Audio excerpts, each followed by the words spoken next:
Good morning. I'm Jonathan Hester, and this is Choosing a Database. This is my week 6 narrative mastery assignment. Brief overview, student introduction. Yeah, I posted it in the beginning of the class, but it'll help me calm down a little bit. I'm not really used to recording myself, so just threw a little extra in there. Database overview, just what a database is, specific databases, MySQL, Oracle database, Microsoft SQL Server, and then we'll end off with a conclusion with my personal experience with database, which it is not much, but I have used it a little bit. And then references would just be all the references for all the quotes inside of my project. So student introduction, yeah, I'm John, that's what I go by. I'm from Mississippi, I'm married, 2 kids, prior construction worker, Air Force aircraft electrician currently. And then I do want to get into programming. Not sure where that came about, but it's my dreams change. So when I get out of the Air Force, that is my future goal, is become a programmer.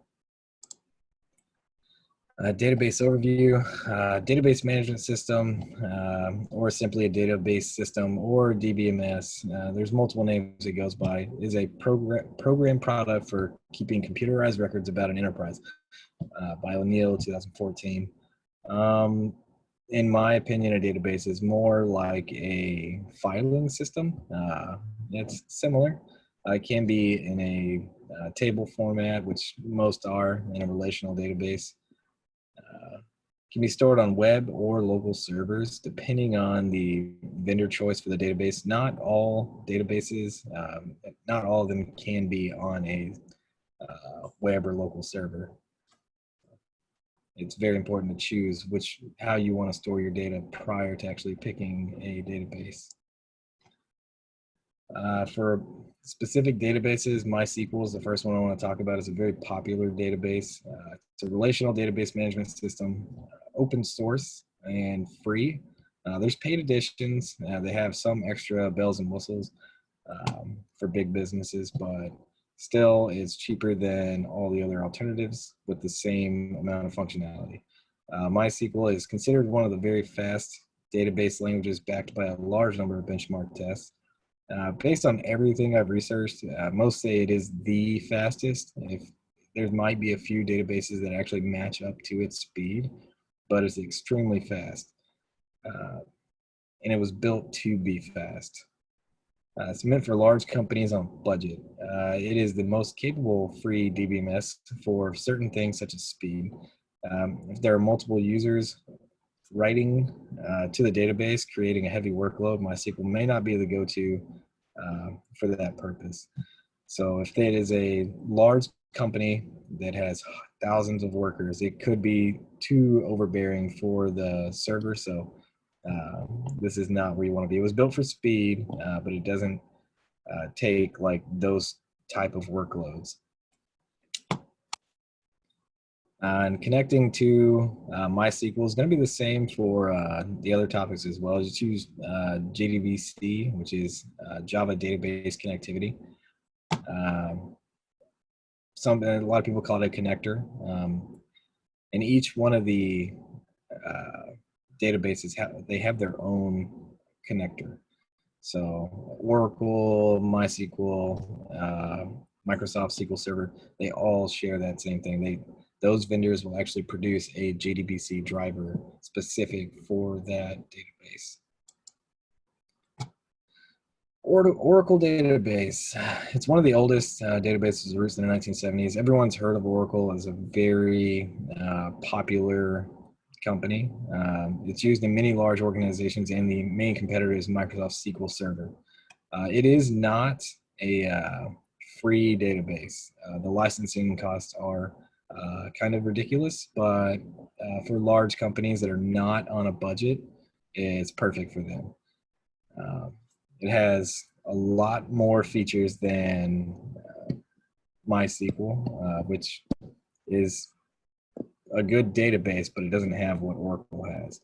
Extreme reliability using Data Recovery Advisor. The ultimate goal of the DRA is to reduce the mean time to recovery by the provision of an automated data repair tool that enhances the Oracle database's reliability. So with that, it can have automatic backup features, automatic repair features. That is something you actually want in a database. And it's Microsoft SQL Server also created, or they use DRA, so there's not too much separating the two. Oracle's meant for large databases that are not on a budget by far. So it can handle the most robust workloads. It can handle a lot of things, and it can be used in basically any industry that can pay for it. And on here is this little excerpt I found from a website, and the writer Hornick wrote it all down. Oracle leverages its own analytic products, for example, by using Oracle Advanced Analytics in a wide range of Oracle applications and internal deployments, ranging from human capital management with predictive workforce to produce employee turnover, performance prediction, and what-if analysis. Customer relationship management with sales prediction engine to predict sales opportunities, what to sell, how much, and when. Supply chain management with spend classification to flag non-compliance or anomalies in expense submissions. Retail analytics with Oracle Retail Customer Analytics to perform shopping cart analysis and next best offers. Oracle Financial Services Analytic Applications to enable quantitative analysis and credit risk management division to author rules models directly in. So all that is just saying that technology built into it that pretty much every industry could use. It's actually pretty impressive.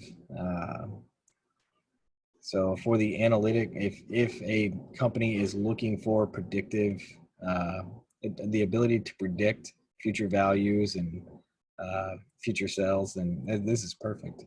The only thing is, again, it's extremely expensive.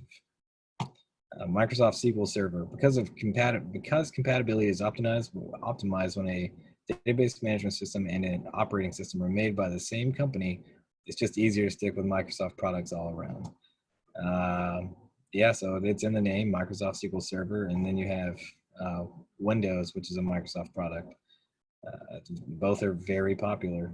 Simple automated install, ease of use, personal experience. So I have used Microsoft SQL Server, and installing it was extremely straightforward. I had no issues whatsoever. And then even for startup of the application, I was able to dive right in. So everything with my experience was smooth. It is free for personal use, but any type of business that wants to use it must actually buy a license for it. And that license is extremely expensive. So that's kind of what separates it and Oracle. It's cheaper than Oracle, but Oracle does have all the bells and whistles. And this is for large companies that can afford it. Just examples of companies that use this product is Citibank, Wells Fargo, and UPS, all of which you can easily see why they would actually need a solid database management system. So Microsoft SQL Server is it is second to Oracle as a proprietary database, as shown in Figure 3. So Figure 3, you can see that it's Oracle database, MySQL, Microsoft Server, SQL Server. So MySQL is actually topping Microsoft SQL Server, but I mean it's free. As far as paid software, it's Oracle and Microsoft SQL Server. So in conclusion, databases are necessary for almost all industries, whether small or large. Choosing a database is extremely difficult and must cater to specific needs. My personal experience with database is limited, but I can't even get through the day without using one. My main database that I use at work is Access, which matches everything that I need. And that's all that I have. These are my references, and it's been a great class. Thank you.